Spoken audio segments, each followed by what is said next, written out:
Salut à tous, c'est Pang de la chaîne, bienvenue sur cette vidéo qui continue notre cheminement sur la méthode Silva. On est toujours avec Dame Lee Pasco. Salut, salut Lee. Salut, salut. On est toujours sur le cours avancé. Samedi, partie 2. Ça avance tout parce qu'on vous parle beaucoup d'hypnose. Je vous rappelle, bon, pour vous, c'était la vidéo d'il y a 2 jours. Donc, je vous le rappelle maintenant, Lee donne son dernier cours d'hypnose, hypnothérapie en septembre. Vous aurez l'ensemble, allez sur le site hypnovision.net, je crois. Vous aurez toutes les informations et vous verrez, ça va de Hypnovision jusqu'à cours avancé, c'est-à-dire la certification par la National Guild of Hypnotists. Je vous en parle là parce que, tout simplement, là, dans le cours, vous verrez, on parle beaucoup d'hypnose. Peut-être pour certains d'entre vous, ça vous intéresse et ça vous pose des questions. Le contrôle mental versus l'hypnose, niveau de conscience et objectif. Donc, le contrôle mental se différencie de l'hypnose par les niveaux de conscience auxquels ils opèrent et au niveau des objectifs. L'hypnose vise parfois des états très profonds, atteignant la dimension θ, appelée l'hypnose de 5e ou 6e degré. Alors là, je pense que, et on n'a pas forcément la référence dessus, mais à noter que José était un hypnotiste de la National Guild of Hypnotists. Il connaît l'échelle qui est utilisée là-bas, qui s'appelle l'échelle de Harons. Et dans l'échelle de Harons, on parle très souvent de cette notion-là de degré, 5e, 6e degré, 5e, 6e niveau, nous on utilise plutôt. Donc, j'essaye de retrouver s'il y a des infos. Ces niveaux d'hypnose sont considérés comme très profonds. Les sources mentionnant qu'en hypnose, il faut parfois aller aussi profond pour atteindre la dimension θ. À noter que, là on va être un peu technique, mais sur l'échelle de Harons, il a associé des phénomènes hypnotiques à des niveaux de transe. Après, il y a une guéguerre par rapport à tout ça. Nous, on l'utilise parce que ça nous apporte de l'info utile. En général, la 5e, 6e, c'est les 2 derniers, c'est ceux où on a des états hallucinatoires. Donc, c'est intéressant parce que José a une intention de vous laisser la majeure partie du temps dans un niveau où vous maîtrisez les choses. Donc, il préfère l'alpha. Le niveau hallucinatoire, c'est quand même qu'on est en train de moins maîtriser les choses. C'est-à-dire qu'on est capable de créer des choses qui n'existent pas ou d'enlever des choses qui existent. C'est-à-dire que notre conscient, il est quand même très malléable à ce moment-là. Et l'information, du coup, elle est un peu complexe. Donc, on peut comprendre que José ne soit pas toujours intéressé par cet état-là, parce que souvenez-vous de ce qu'il nous a enseigné, c'est de dire, en gros, moi, je veux que vous puissiez être autonome. Je veux que vous puissiez, par vous-même, faire des choses. Donc, être conscient de vous dire des choses pour que les choses adviennent. Et pas être complètement à l'ouest pour, on ne sait pas. C'est toute la complexité. Ça se maîtrise. Mais ce n'était pas l'objectif, je pense, de José à ce moment-là. Et les niveaux hallucinatoires ont quelque chose d'intéressant, les niveaux donc 5 et 6, c'est ce qu'on appelle le niveau somnambulique. Et le niveau somnambulique est le niveau minimum qu'on cherche. Après, on ne l'a pas, on peut faire sans, mais pour optimiser une session d'hypnose, notamment dans tout ce qui est tendance hellmanienne, c'est-à-dire une très grande tendance aux États-Unis. On vous parlait de Gil Boyne, c'était un de ses élèves. C'était un de ses. Ouais, je ne sais pas s'il a été élève. Je crois qu'ils étaient en relation, mais ce n'était pas un de ses élèves directs, vu qu'il n'était pas médecin. Mais il y avait plein de liens qui se sont faits avec l'école hellmanienne. La notion qui intéresse José, c'est celle d'avant. C'est rester en alpha, c'est-à-dire, je pense, le niveau 4. Et encore, je me demande si ce n'est pas le niveau 3. Parce que, regarde, il parle de θ quand on arrive au niveau analgésique. Quand vous faites le grand analgésique, il estime qu'on rentre en θ. Donc, je suppose, et là on est dans de la supposition, Lee, tu me confirmeras, on m'infirmera, mais je pense que pour lui, on est en alpha à partir du niveau 2, 3, peut-être 3. En 3, on est vraiment, c'est-à-dire qu'on est conscient, on peut créer des choses, on peut avoir des oublis, mais on peut avoir une hypermnésie. Bref, on peut avoir plein de choses.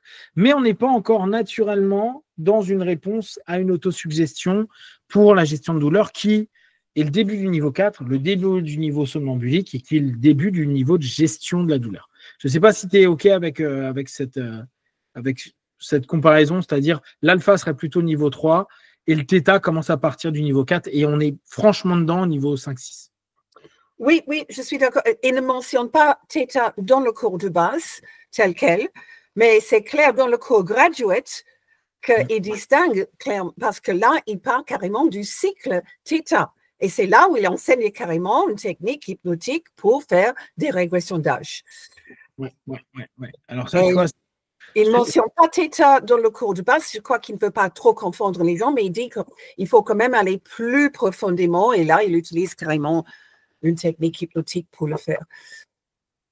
Tu vas voir après, il y a un rappel dans le cours qui est intéressant, mais tu vois, voilà ce que je voulais qu'on mette au départ en avant, que le niveau 3 était le début de l'alpha. Après, vous allez voir, il y a un truc qui est intéressant à ce niveau-là. Donc, quand il parle de niveau, il parle très certainement des échelles de Harrod. Et donc, ça, c'est vraiment quelque chose très NGH. Pour ceux qui ne connaissent pas NGH, c'est National Giver of Hypnotists, le plus grand groupement américain d'hypno. Peut-être qu'aujourd'hui, Hypnosaute a doublé ça, mais ils ne sont pas constitués comme une espèce d'école et de volonté de produire des choses pour l'hypnose. Et la NGH a vraiment une longue histoire qui est assez intéressante à ce niveau-là. D'ailleurs, dans 15 jours, là, il fête à Marlborough, Massachusetts, les 75 ans de la guilde. Ouais. Ce qui est intéressant, c'est que tu savais que la guilde, pendant presque 15 ans, elle n'a pas fonctionné. Elle a été créée, et au moment où celui qui l'a créée est mort. Oui, qui Northwest quelque chose. Lui, il est pas. Et puis en plus, c'était vraiment apparemment quelqu'un qui était hyper créatif, hyper dans le truc. Ils se sont mis un peu en pause. Il y a eu des guéguerres, parce qu'en fait, c'est dans le bouquin que je t'ai envoyé de Hunter, là, où il explique toute l'histoire de l'hypnose américaine, et on voit les guéguerres qu'il y a eu. Et il y a eu une guéguerre avec notamment l'American Hypnosis Association, quoi, un peu comme ça, qui, en gros, disait que la NGH était pas OK parce qu'elle faisait des régressions et surtout des régressions en vie antérieure. Et pour eux, c'était interdit complètement dans leur pratique de l'hypnose parce ils étaient associés plus ou moins, en tout cas, ils n'étaient pas associés, mais ils cherchaient à toucher les médecins. Et donc, la majeure partie de cette association, qui est née à peu près en même temps que la NGH, quelques années plus tard, était vraiment dans une recherche de nous, on fait du médical, nous, on est du sérieux, nous, on est du sérieux. Et la NGH, qui faisait des régressions à la cause, plus des régressions parfois en vie antérieure, pour eux, c'était vraiment le tabou. Genre, si vous faites ça, ça veut dire que vous êtes non médical. Si vous faites ça, ça veut dire que vous êtes mauvais. C'est pas bon. Et cette truc-là a fait la guerre à la NGH pendant des années. Ça a été une grosse guerre entre vous ne faites pas du médical et tout. Mais ils ont tellement cherché à se rapprocher du médical et le médical qui commençait à elle-même avoir sa propre communauté, qu'ils se sont fait jeter au bout d'un moment du médical, des gens qui faisaient du médical. Et dans les années 90, ils sont fusionnés avec la NGH. C'est marrant. Parce qu'au départ, la plupart qui ont commencé la NGH, c'était des hypnotiseurs de scène. Exactement. Et des chiropracteurs. Norson, là, bon, bref, lui, il était chiro. Il y avait des chiropracteurs, il y avait beaucoup de métiers manuels et des hypnotistes de scène. Ouais, c'est marrant. Et donc, voilà, c'est une grande c'est une grande guilde. Alors, j'aime bien le mot guilde, mais c'est une grande association où ils ont fait énormément. Et donc, Lee nous l'avait déjà dit à plusieurs reprises, mais dans son bureau à Laredo, il avait, en fait, chez les Américains, ils aiment bien, il y a un truc qui sont très forts, ils sont incroyablement forts. En gros, là, par exemple, vous faites le cours avec Lee, vous êtes certifié Lee, point. Allez, on n'en parle plus. Sauf que les Américains, ils vont dire non, il faut que vous achetiez tous les ans la preuve que vous faites partie encore de la communauté. Donc, tu payes des fees, des droits d'exploitation, entre guillemets, pour dire je fais partie de la guilde. Et donc, il nous envoie un petit papier qui dit certified pour l'année 2025-2026. Et pour les hypnos, ils mettent ça sur leur bureau pour dire regardez, je fais partie de la guilde, je suis dans les normes. Et Lee nous disait que ça, tu l'avais vu à plusieurs reprises chez José à Laredo, hein, c'est ça? Oui, oui, voilà, sur son bureau. Je dis, ha, ha, ha, lui qui dit ne pratique plus hypnose, il est quand même toujours membre à jour. Ça m'a fait vraiment très plaisir. Génial.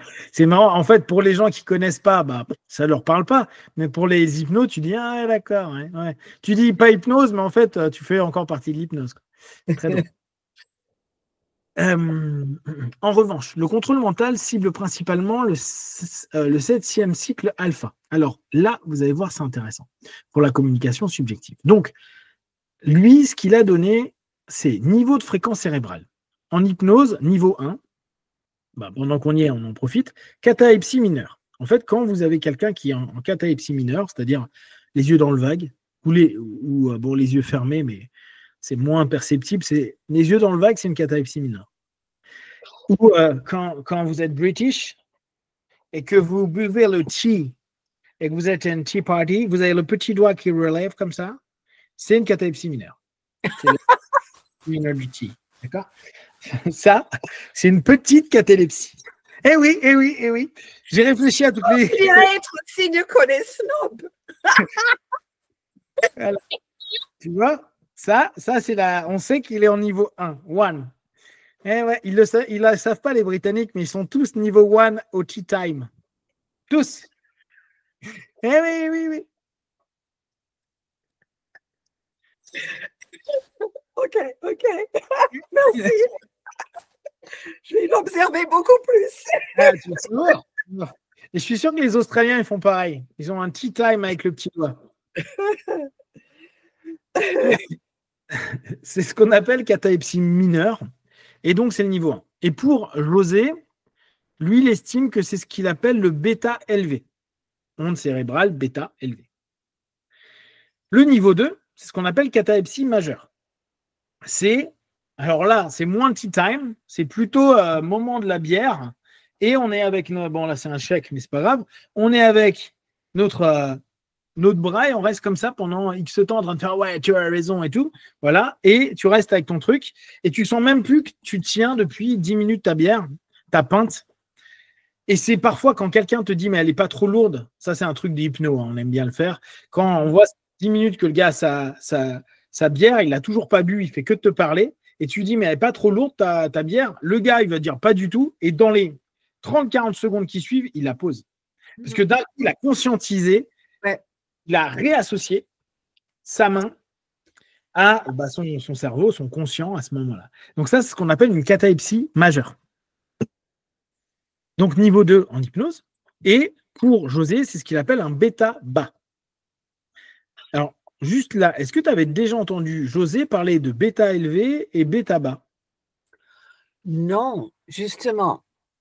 Ça ne veut pas dire qu'il n'a jamais dit, hein, mais depuis que je l'ai connu et j'ai assisté tous les ans à tous les cours qu'il faisait, donc non, c'est uniquement, c'est la première fois que j'ai vu bêta élevé et bas, effectivement, dans ce séminaire avancé. Intéressant.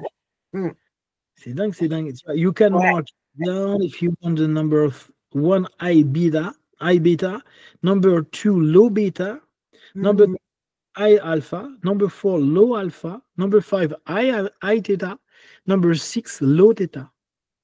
Marrant, hein? We could use theta, blablabla, mais c'est très très marrant. Hein? Et tu vois, c'est pour ça que on ne peut pas enlever Silva, de la méthode Silva, de l'hypnose. En fait, il y a vraiment trop de choses qui nous ramènent à une compréhension, et parfois qu'il a dû couper, retirer, pour ne pas complexifier, à mon avis, l'enseignement. Hein. Pour ceux qui ont déjà eu la chance de faire le cours de base, hein, juste le cours de base, il est simple à comprendre pour tout le monde, il est facile, il a tellement été répété qu'il est très smooth, il est très très fluide et tout, c'est très cool à faire. C'est sûr que si on commence à vous dire, bon, alpha, oui mais attends, t'es en alpha élevé ou alpha bas? Déjà, qu'on se pose la question au départ de se dire, mais est-ce que je suis réellement en alpha? Et je vous rappelle cette sémantique géniale qui dit, tu vas au niveau où tu es le plus profond, mais on ne te dit pas encore que c'est un niveau alpha. C'est quand même absolument génial. C'est toi qui crée à un moment donné cette prise de conscience que c'est l'alpha. Mais au départ, on ne demande pas d'être en alpha. Si on commence à dire, oui, bon, alors là, c'est bon, mais en fait, tu es en alpha haut, ça risque de compliquer les trucs. Mais pour nous qui aimons vraiment la méthode, qui aimons vraiment le process, c'est absolument génial d'avoir ces infos-là. Niveau 3. Donc, niveau 3, c'est tout ce qui est amnésie, blocage. Alors, moi, j'utilise beaucoup le mot blocage, parce qu'en fait, je m'étais rendu compte que des personnes n'étaient pas amnésiques, forcément. D'ailleurs, ils vont le dire, hein, et ça, vous l'avez certainement vu en hypnose de scène, c'est là où c'est le plus marquant. La personne qui oublie son prénom, la personne qui oublie un chiffre, c'est ce qu'on appelle une amnésie. D'accord? C'est pas une vraie amnésie. C'est pour ça que moi, maintenant, j'utilise le mot blocage. Pourquoi? Parce que j'avais constaté que les personnes, si par exemple, tu lui dis, OK, maintenant le chiffre 7 disparaît de ta tête, ils vont faire 1, 2, 3, 4, 5, 6, et tu leur demandes d'aller très vite. Tu leur demandes d'aller très vite parce que justement, tu veux que la suggestion soit prédominante par rapport à la logique et le rationnel de la personne. Donc, il va faire 1, 2, 3, 4, 5, 7, 8, 9, bon, bref, il va te dire le truc, ou 6, 8, 9. Mais s'ils prennent leur temps, tu vois qu'ils vont faire juste un il y a la question, et puis après, ils disent ah oui, 7. Ils vont débloquer. Donc, moi, je préfère parler de blocage et déblocage. Déjà, l'amnésie, ça fait peur aux gens. Alors qu'ils te disent souvent, ils disent non, mais je sais que c'était là, mais je n'en avais pas accès, c'était bloqué, et je réponds à ta suggestion. Oui. C'est un peu comme le phénomène au bout de la langue. Exactement. Il est là quelque part, mais il ne sort pas, il est bloqué. Voilà. Exactement. Après, et tu vois, du coup, moi, je l'avais rajouté aussi au niveau physique. C'est-à-dire que, tu sais, il y a catalepsie de bras, et quand tu dis à la personne, ferme ton poing devient solide comme de l'acier, et maintenant tout ton bras devient solide comme de l'acier, ben, en fait, ce phénomène-là, on n'est plus en catalepsie, on est en phénomène qui suit, c'est-à-dire en blocage. Plus tu essayes, moins tu arrives, et plus on voit que la personne a une force, ça y arrive, ben, on est pour moi en niveau 3, c'est-à-dire en blocage. C'est l'équivalent physique du blocage mental verbal. Tu vois la notion? Oui. Ce qui permet en fait de voir si la personne elle a du mal d'un point de vue mental, bah, tu peux lui faire passer par un point de vue physique. Et comme ça, tu sais que tu es dans le blocage. Donc, ça, c'est niveau 3. Et du coup, lui nomme ça alpha élevé. High alpha. Niveau 4. Donc, le niveau 4, c'est le phénomène hypnotique, hypno-analgésie. C'est ce que vous connaissez. Et c'est là où, tu vois, il y a un truc à se poser la question. Parce que niveau 4, là, il le met en alpha bas. Il ne le met pas en θ haut ou θ bas. Du coup, niveau 4 analgésie, si on suit ce qu'il disait à l'époque, on est en 72. On arrive à obtenir un niveau analgésique en alpha. Mais un alpha bas, c'est-à-dire un alpha profond. Donc, peut-être qu'il a facilité en se disant θ.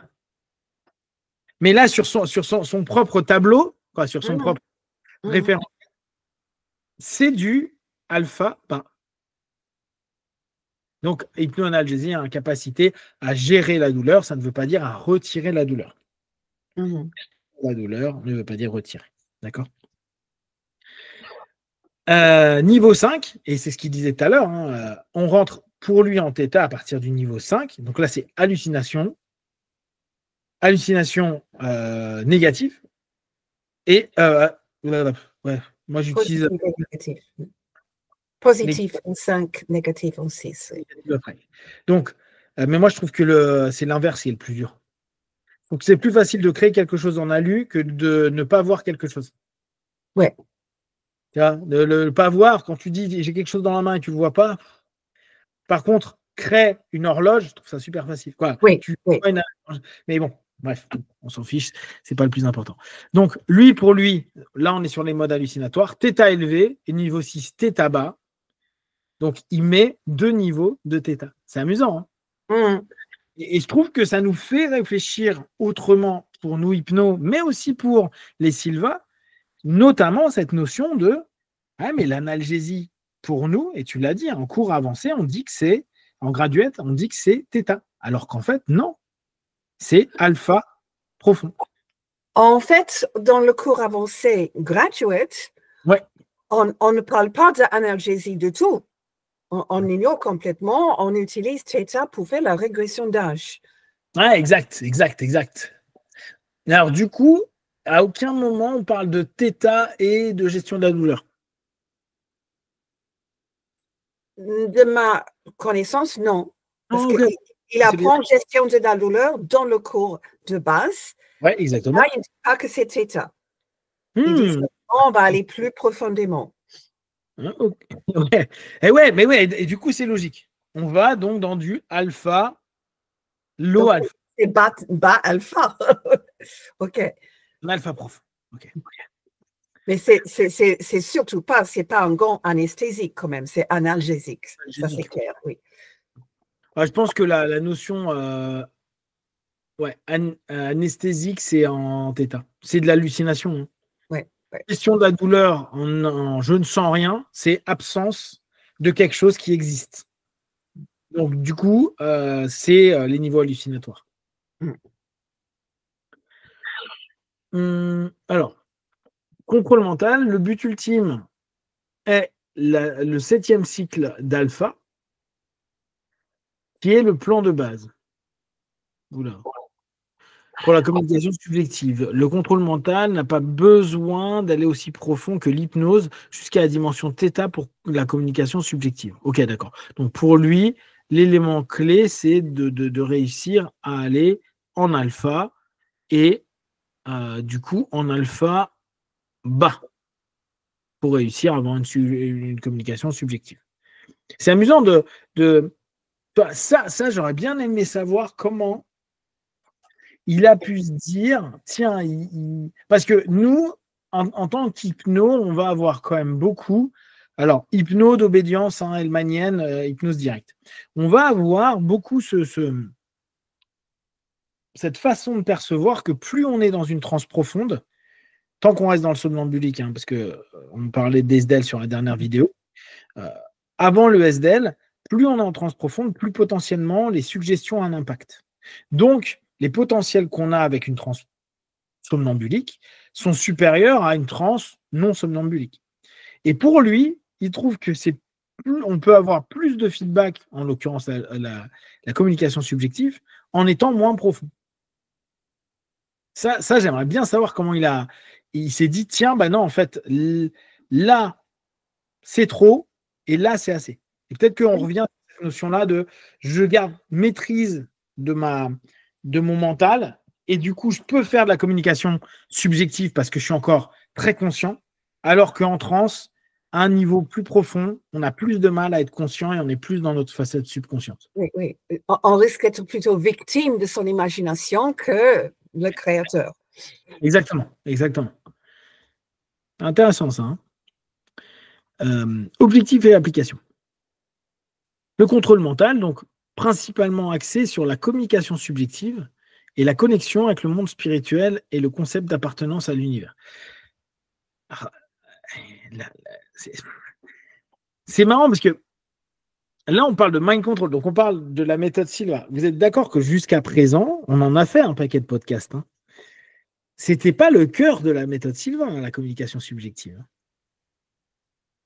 C'est avoir... Oui, après, on peut le traduire en se disant, oui, mais l'intuition, c'est développer... Mais à la base, c'était intuition, potentiel, et là, ils ressentent sur la communication subjective, et je trouve ça... moi, je trouve ça génial, mais je trouve ça marrant qu'ils le remettent au centre du mind control. Il met la PES au centre du mind control, pas forcément la communication subjective. Justement, le problème avec cette expression, c'était quelquefois il l'utilisait pour tout ce qui était justement les points de référence subjectifs, le monde subjectif.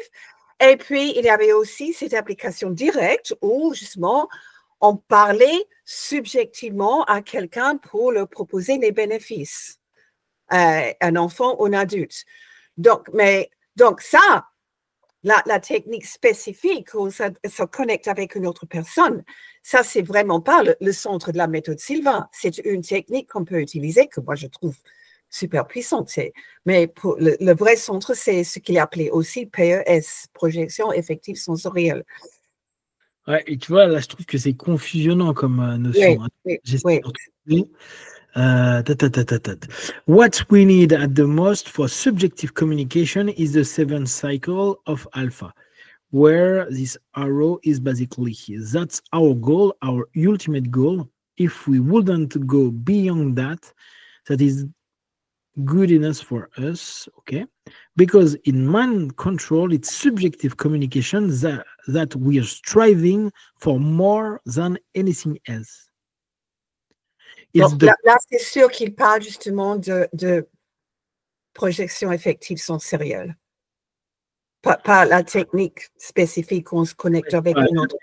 Nous, en français, là, c'est parce que for more than a blablabla, it's this communication with the spiritual world we strive for. This belonging to the universe concept and not only to the planet concept. Ok, là, on revient sur le concept précédent, d'accord. Et donc, tu vois, ça, c'est hyper important, je pense, à préciser, parce que tu vois, quand tu vas là-dessus et que tu lis le texte, bah, il parle de communication subjective. Mais du coup, de PES. Oui. Mais dans le manuel pour les étudiants, tout ce qui se passe dans la section 3.0.3.4.0.4, on appelle quelquefois communication subjective, mais vraiment en général, le total. Ouais, d'accord. Ça, ça amène à une confusion, oui. Non, mais c'est parce que ça, il se peut que ça aussi, tu vois, il ait pu constater qu'à force d'utiliser des mots, la technique communication subjective et le concept communication subjective, et au bout d'un moment, il s'est dit, je vais peut-être plutôt utiliser ESP plutôt que communication subjective pour parler de ça. Ouais. Cool. Très cool. Il cherche à établir la communication avec notre créateur que nous avons perdu et à équilibrer les concepts trop matérialistes avec les choses spirituelles. L'état alpha est également utilisé pour se programmer en vue de correction physiologique au niveau bêta. On va finir avec cette dernière phase. L'hypnose, la programmation en hypnose vise à manifester cette altération au niveau bêta pour des changements psychologiques ou à modifier des aspects physiologiques au niveau θ pour des manifestations au niveau bêta. Oui, d'accord, ok. Là, il a suici bêta avec objectif, je crois.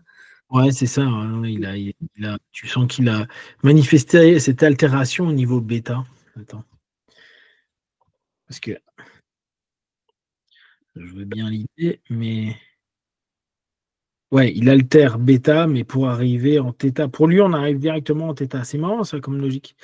Lorsque vous parlez de manifester cette altération au niveau bêta, vous faites référence à l'objectif de voir les changements psychologiques et physiologiques initiés à des niveaux plus profonds de l'activité cérébrale se traduire concrètement dans l'état de conscience et d'existence physique de la personne.